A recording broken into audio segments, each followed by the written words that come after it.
Oh, great, another Apple ad that's gonna make me wanna cry, not because it's emotional, but because I'm allergic to all the feel-good crap.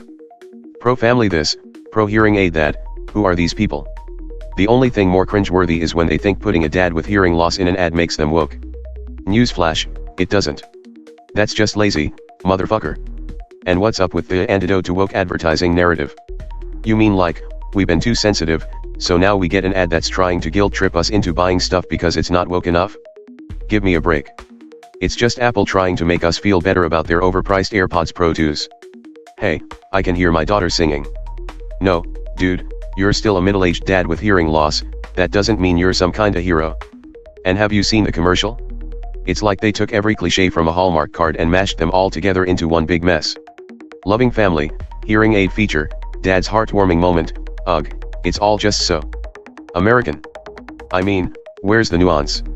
Where's the edge? All I see is a bunch of people smiling and pretending to be interested in some hearing aid. But hey, at least it's making viewers emotional, right?